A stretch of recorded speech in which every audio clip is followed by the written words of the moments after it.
Welcome back.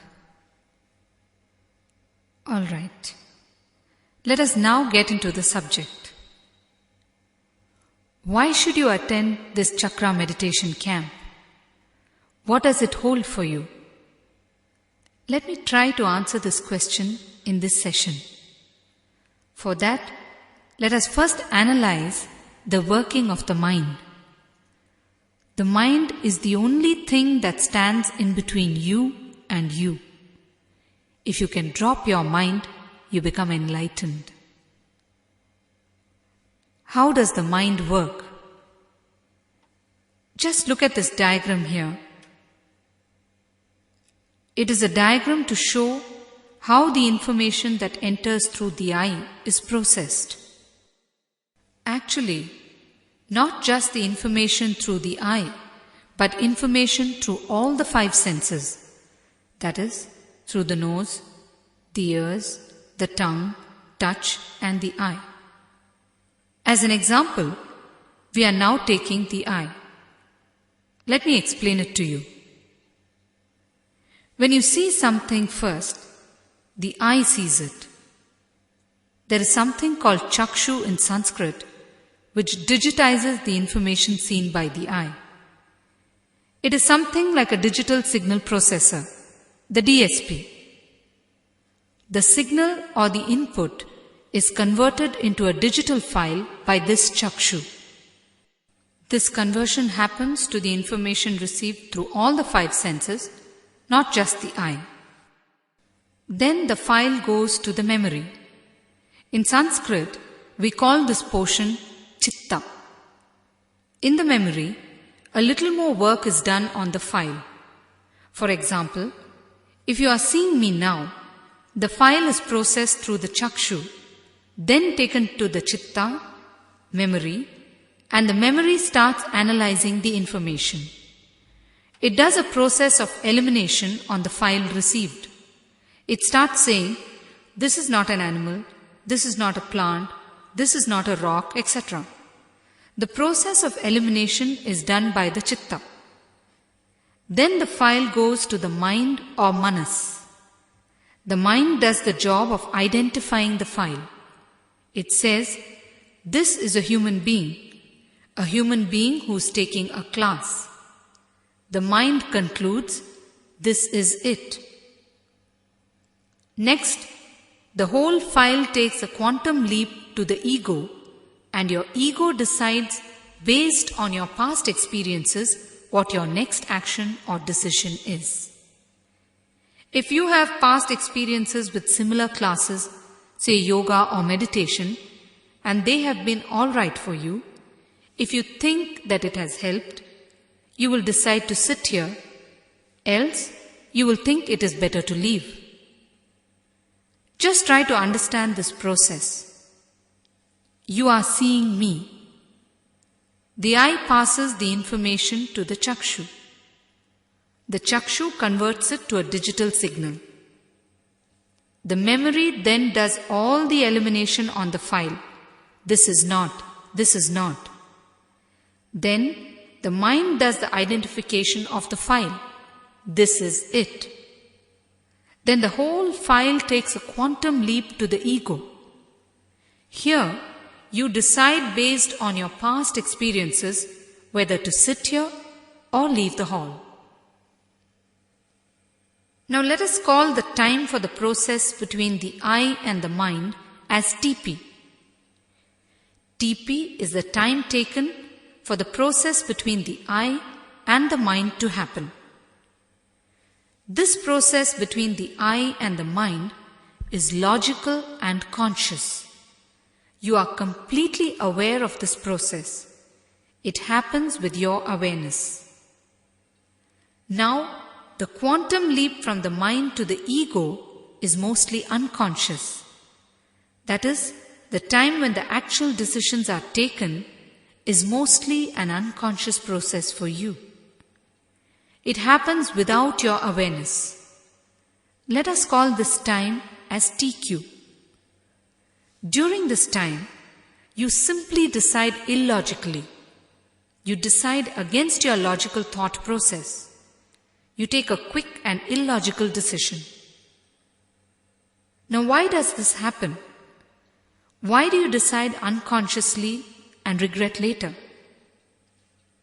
The reason is, this unconscious zone is filled with negative memories and restlessness. All your past memories, which we call samskaras in Sanskrit, all your past thought patterns are stored in this zone as files. In the field of psychology, they use the word engrams to denote these stored memories. There are so many files stored in this zone. Without any logical connection between them, these memories or incidents are stored here. What happens is, when the file takes a quantum leap to this zone, there is so much of data stored which causes so much of restlessness in you that the file does not even reach ego properly for a decision. These stored engrams simply start playing upon the information received. They just impose themselves and cause havoc in the decision-making process. As a result, the ego just takes a quick and hasty decision purely at the instinct level and passes the file back. It happens as an unconscious and lightning-fast process. For example, according to the data that you have collected, you know that smoking is injurious to health. It is not good for your body or your mind. You hold on to this decision as long as you are in the TP level. But once the mind takes the leap to the ego, the engrams just instruct you to smoke. You simply decide to smoke. The conscious process says, no, it is not good for health. But the unconscious process says, actually it doesn't even say. It just takes the decision and you execute it. It is a pure instinct level decision. This unconscious area is very powerful. It can be used in three ways: at the instinct level, at the intellect level, or at the intuition level. As long as the unconscious is overloaded with negative memories and restlessness, it works at the instinct level, as we just saw. You simply decide instinctively, unconsciously. When you are at the instinct level, you always end up regretting most of your decisions. You wonder, why did I behave in that fashion? That is not me. How did I allow this to happen? How did I take that decision? This happens because the unconscious is working at the instinct level. At this level, you just associate things without any logical connection and jump to a conclusion unconsciously.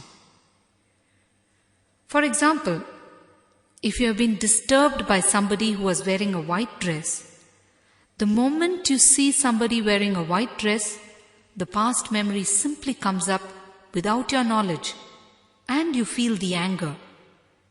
This is the instinct level. With your conscious mind, without even you understanding, just like that it happens. In the Chakshu diagram, when TQ is lesser than TP, when the time taken to go to the ego and back is very short as compared to the time taken for the process between the I and the mind, you are at the instinct level. No time is given for the quantum leap.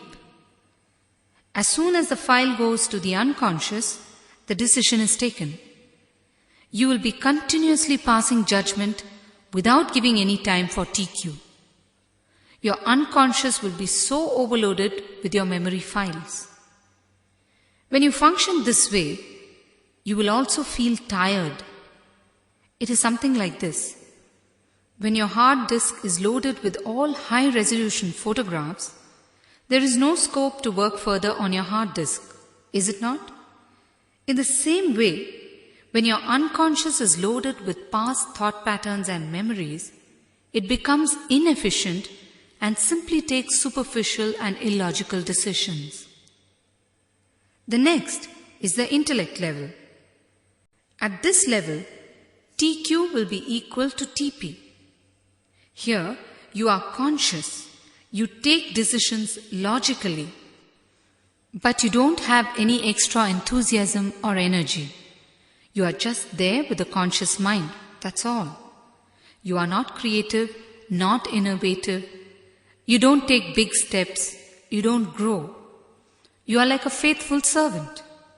Einstein says, the intellect is a faithful servant.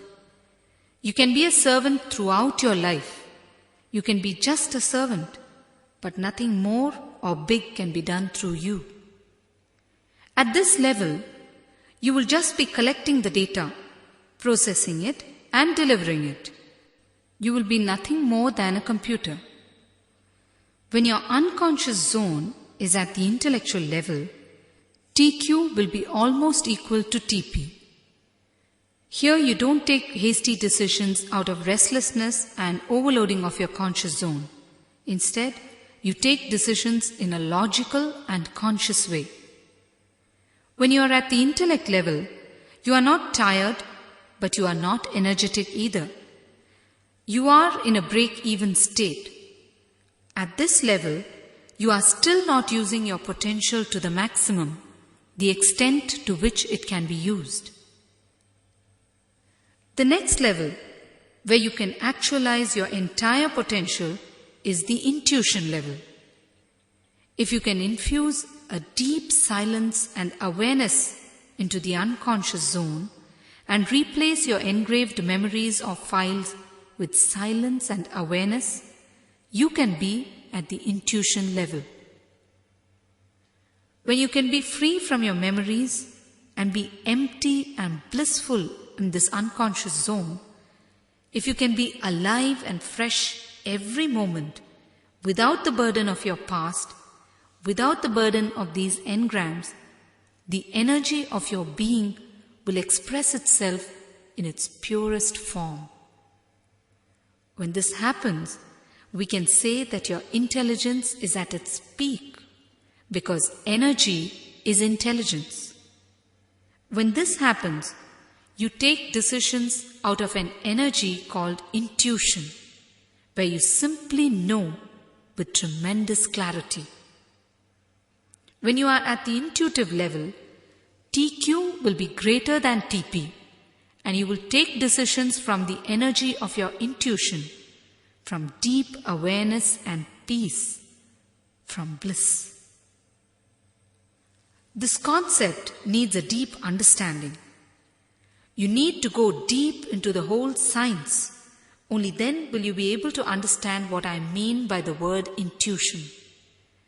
Intuition is something which happens in you beyond your intellect. Now, what is intuition? Let me explain.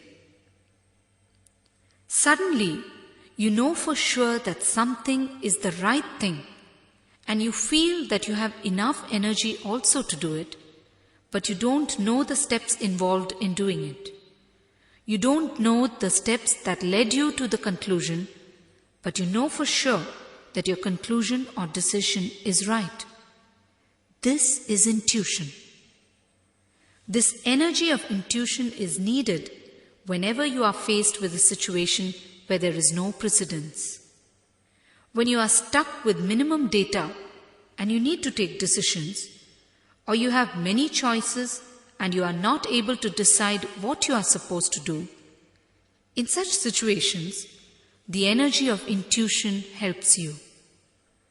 Not only in such situations, if you can be in this plane of being continuously, you will be totally present every moment, and you will give birth to future moments also in the same fashion. If you try to assimilate what I am telling you now, if you can just spend a few minutes sitting with yourself and feel how your stored engrams are causing havoc in you and burdening you, if you can just see the truth in what I am saying, you will slowly know the knack of how to get out of the cycle and move to the higher plane of your being. And one more thing with intuition, it gives you the energy not only to take the decision, but also to execute what you have decided. When I say this to people, they ask me, Swamiji, how do I find out whether I am having an intuition or I am just being intellectual? They tell me, Swamiji, I am confused about whether it is intellect or intuition. I tell them, be very clear. If you are confused, it is only intellect. The very confusion shows that it is only intellect. When you have intuition, you will be so confident and brimming with energy that there will be no room for confusion. With intuition, the potential power which is inside your being is simply unleashed. You open up, and just like that, you start expressing it and executing it. If you read about scientists and CEOs who have been involved in major breakthroughs in their fields, again and again you will find them attributing their success to something beyond their intellect, which gave them the energy or the guts to take those decisions. Know one more thing. Each and every one of you here has the power of intuition in you. Let me ask you, how many of you have experienced at least once in your lives that when you are thinking of a particular person, the phone rings and that person is on the line, or you enter a place and you feel you have been to the place before, or any other similar intuitive things? You see, these are the moments of intuition that you have experienced accidentally in your lives. During these moments, you are accidentally in a meditative state. Through these things, your being tries to relate with you. But what do? You brush these things aside as coincidence and ignore your being. We completely ignore the higher dimensions of our being. How can something that has happened to 80% of you be a coincidence? Be very clear. These moments of intuition are clear signs of the latent power inside you. If you recognize and encourage it, you can express the higher dimensions of your being. The other day, I had an opportunity to have a meal with Dr. Charles Townes, Nobel laureate in the field of laser and maser.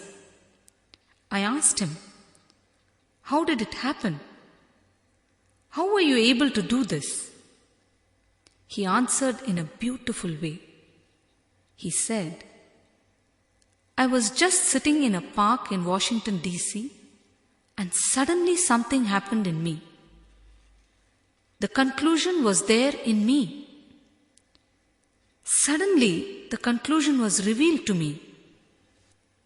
I immediately penned down what I got. I then realized that I had a difficulty. I had the conclusion, but not the steps. I was not able to present it to anybody else because I knew only the conclusion.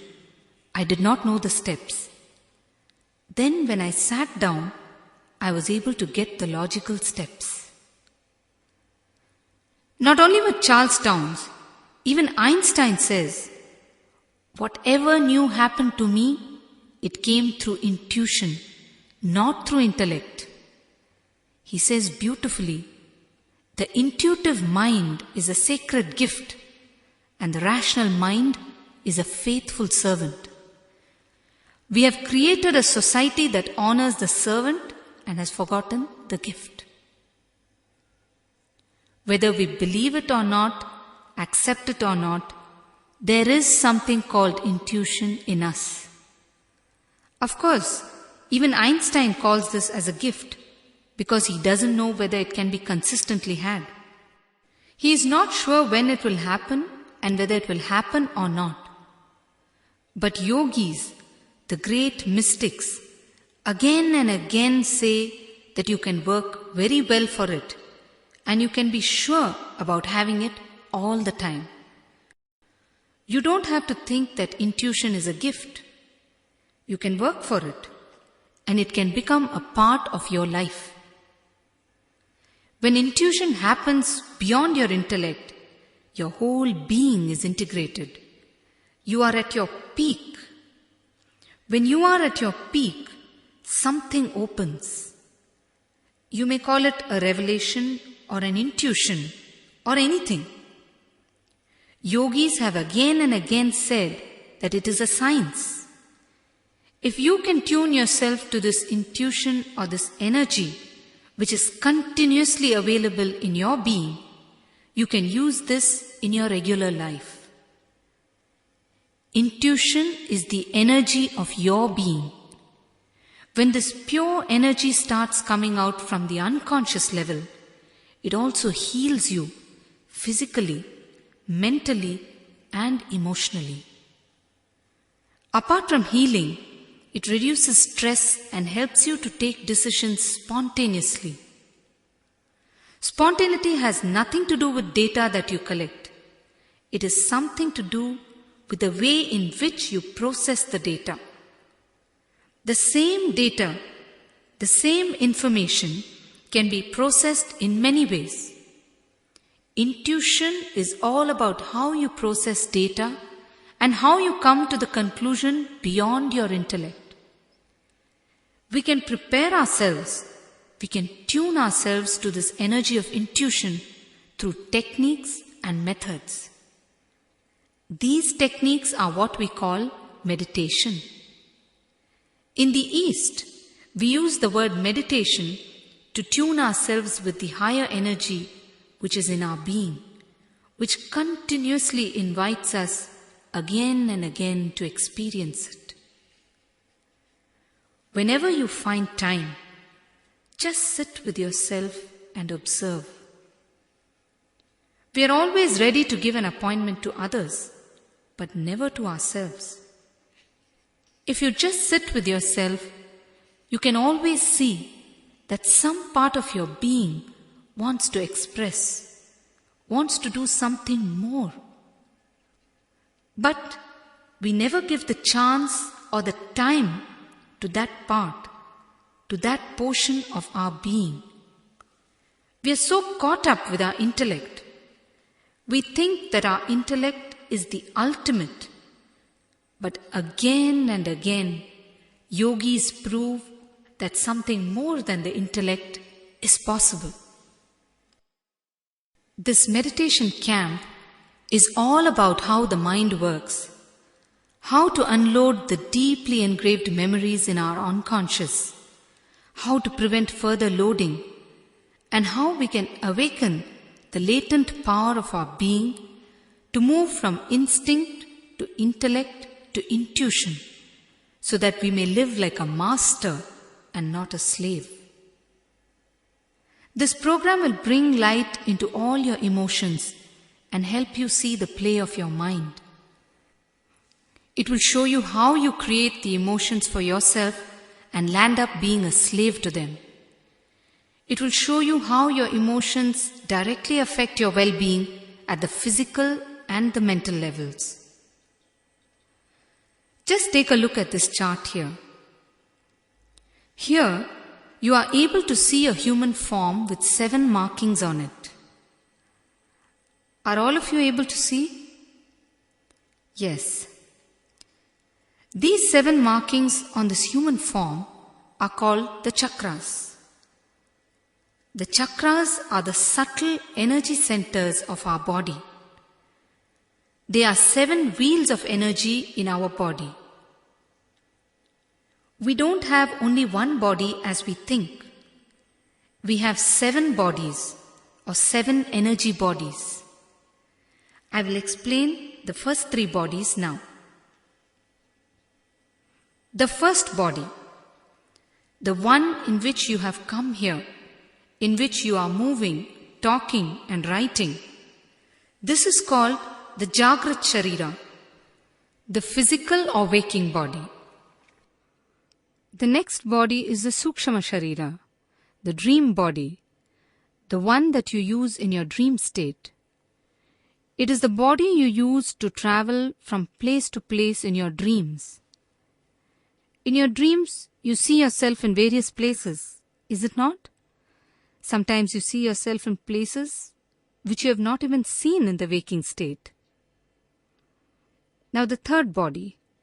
The third body is the Karana Sharira, the causal body, which you use when you are in deep sleep. This body doesn't move. Now, the latter two bodies meet the physical body at 7 points along the length of the physical body. These 7 points are known as the chakras. There are 7 major chakras in our body. There are also a number of minor chakras, but these 7 are the major ones that are responsible for our physical and mental well-being. These chakras were discovered a long time ago during the Vedic age. In fact, in many of the spiritual chants, you will find reference to the names of these chakras very often. Today, science has proved that there is a gland located near each of these chakras and is related to that particular chakra.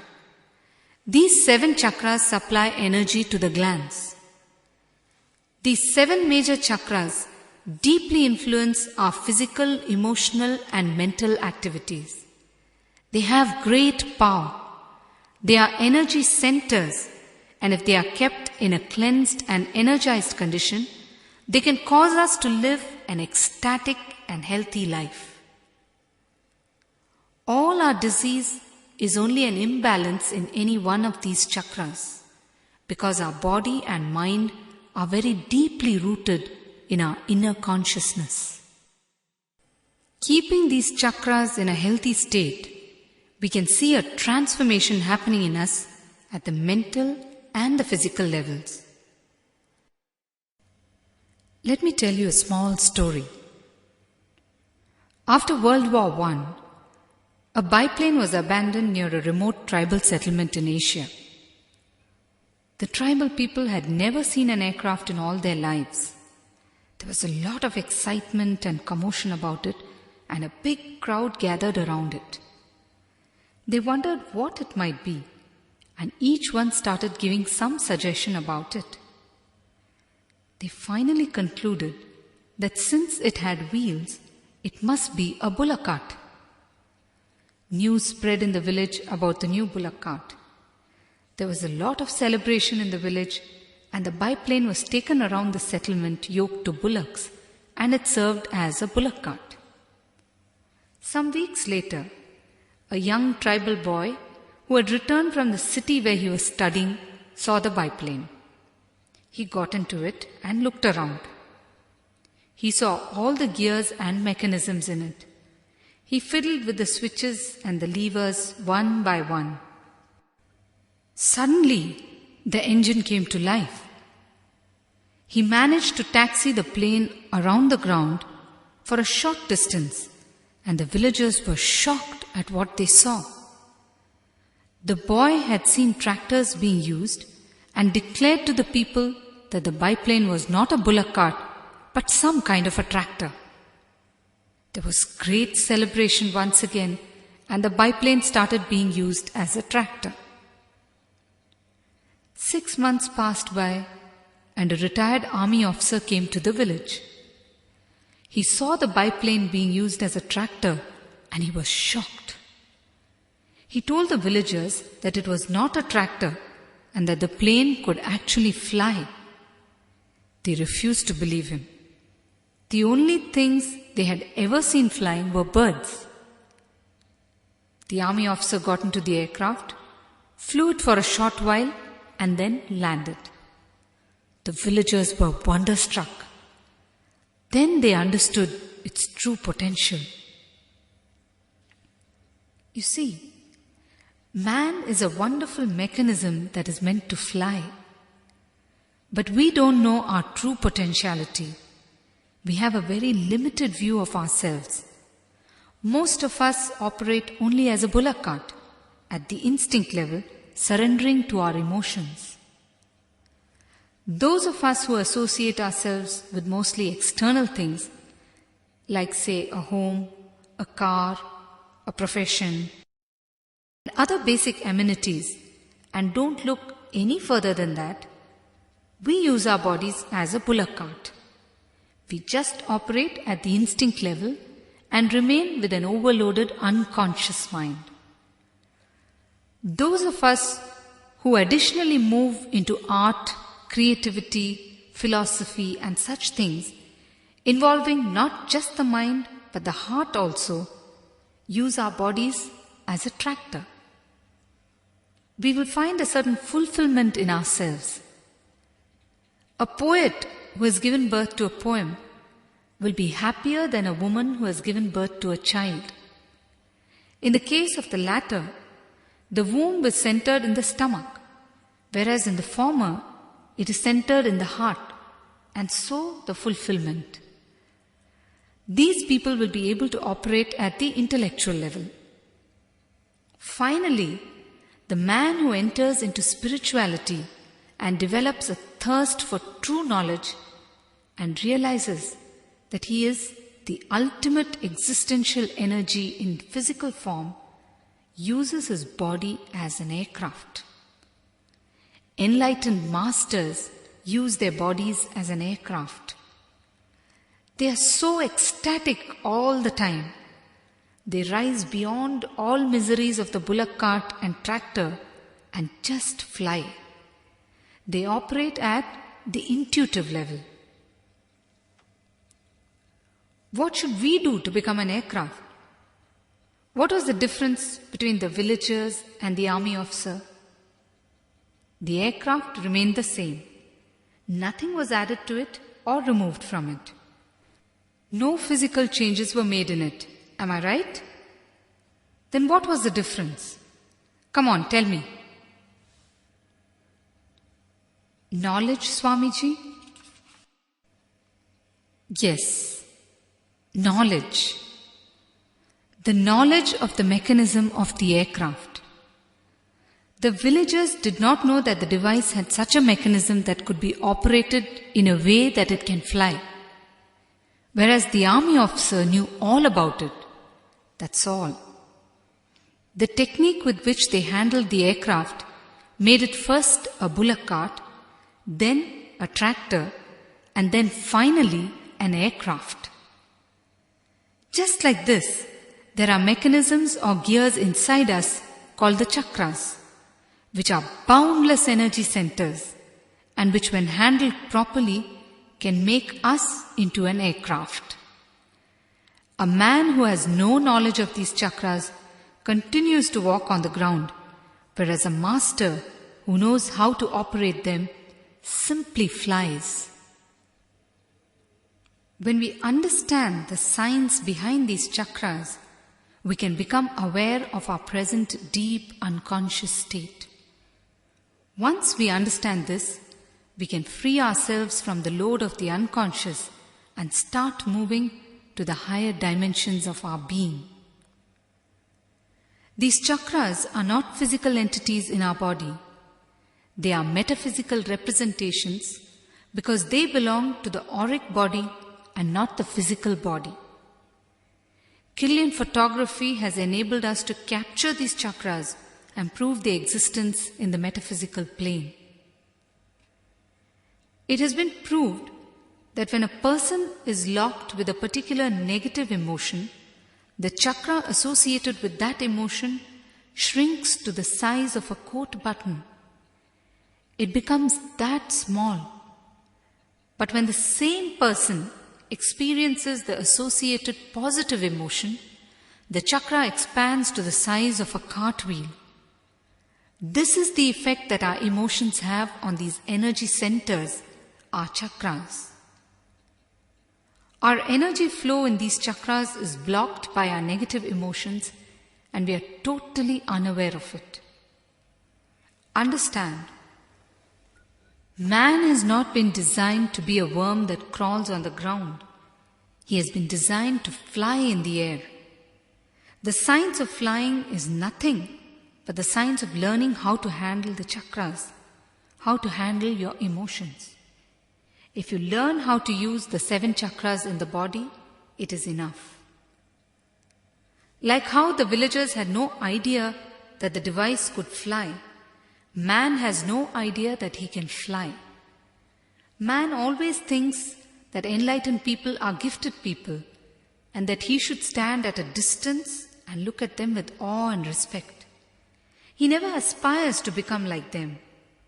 I tell you now, if you are really interested in achieving in the inner world, you will achieve it, come what may. The problem is, you don't believe that you can achieve. Just like how the villagers refused to believe that the device could fly, you refuse to believe that you are actually designed for much higher things. A small story. A young girl was learning how to play the piano. She was struggling to cope with the master's lessons. The man next to her was an expert pianist, and he was playing a song by himself.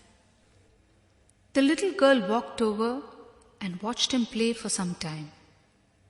She finally asked, "Sir, do you by any chance have more fingers than I do?" Just like that, we always think that we are not gifted as we should be. The truth is, we have all that we need in us already. We only don't know how to use it effectively. Most of us treat our lives, our potential, like a bullock cart or a tractor. We don't know that it can transform into being an aircraft. The power to fly lies within you, but it can lie latent forever unless you learn the science behind these chakras. In these few days, you'll get a clear insight into the emotions behind each of these chakras, what locks these chakras and therefore the energy, what unlocks them, and how we can keep them in an energized condition. A master is one who talks out of his experience of the ultimate truth. He talks with the ultimate authority because he has had the ultimate experience. We are all generally under the impression that only with age and experience, maturity happens and one can flower. Masters are living examples to show that you don't need time to mature and flower. Let me explain this further to you. When you were a child, you were very much attached to your toys, is it not? If someone took a toy away from you, how would you react? You would scream and cry as if your whole life depended on it, right? But once you've grown up, if someone takes a toy away, would it matter to you? Will you feel upset? No. You are no longer attached to the toy. When knowledge descends on you, maturity happens naturally. This kind of knowledge and maturity, although we feel it comes with age, actually has nothing to do with physical age. It is to do with a man's mental age. Research has found ways of detecting a man's mental age. They have found that the average man's mental age is not more than 14. With a man's physical age, he needs to go through all possible experiences, make all possible mistakes, and become experienced and then mature. It is something like this. When we touch the flame of a candle, we get burnt and learn that the candle flame burns. Next, we touch the fire on the stove and learn that the stove fire also burns. Next, we touch the cigarette butt and learn that that also burns. Then we touch burning coal and learn that it too burns. In this way, by touching various forms of fire, we learn that all forms of fire burn. By the time we learn this, it becomes time for us to go to the burning heart ourselves. This is what we call experience in life. This is what we call learning by experience, acquiring knowledge with physical age. It takes you a lifetime to learn your lessons. With progressing age, you learn at your own sweet pace. On the other hand, just by touching the first fire, if you understand that all forms of fire will burn, you are intelligent. This does not require age to learn. It requires only intelligence. This signifies your mental age. That is why we say wisdom has nothing to do with physical age. It is a question of how intelligent you are, how much you have nurtured your inner intelligence to understand things. Let me explain with things that happen in your own life. During student life, when you are in college, you feel that you will be happy when you get a job. Once you get a job, you somehow don't feel the same happiness that you thought you had expected, but you console yourself saying that you will be happy when you get married. After marriage, you feel that you'll be happy when you have children. You run after each desire thinking that you will be happy only when that desire gets fulfilled. In this way, you run to the end of your life and realize that none of your desires really gives you true happiness. And then you turn towards spirituality and meditation. This is the life of a man who learns with physical age by experience. A man with an advanced mental age is one who learns through intelligence. He is the one who clearly understands from his first desire that no desire when fulfilled will give him true happiness. There lies the difference. He will be able to see through the whole and analyze the whole thing. He will know that real fulfillment comes from inside and not from outer world things. To attain this wisdom, you need not be aged. You need to be in the present. That's all. When you are in the present, existence itself will teach you. Existence is the greatest master. When we are not in the present, when we are all the time running behind the past and the future, we take our own sweet time to learn.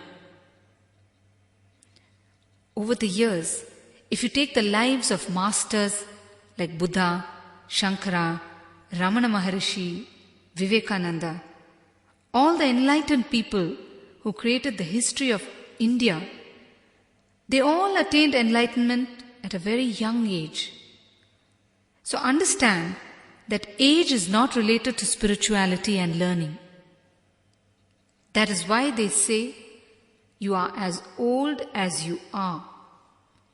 It means you are as old as your mental age is.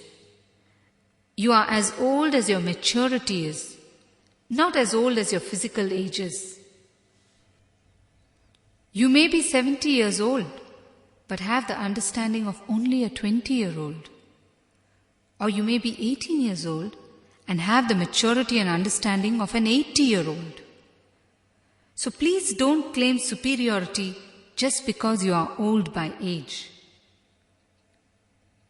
Here's a beautiful story about Swami Brahmananda, a direct disciple of Sri Ramakrishna. One day, Swami Brahmananda was meditating in Vrindavan. A devotee came and placed a costly blanket before him as an offering. Swami Brahmananda said nothing. He just silently observed what was going on. A couple of hours later, a thief came by, spotted the blanket, came up to him and took away the blanket. Still the Swami watched in the same way, silently, with no reaction.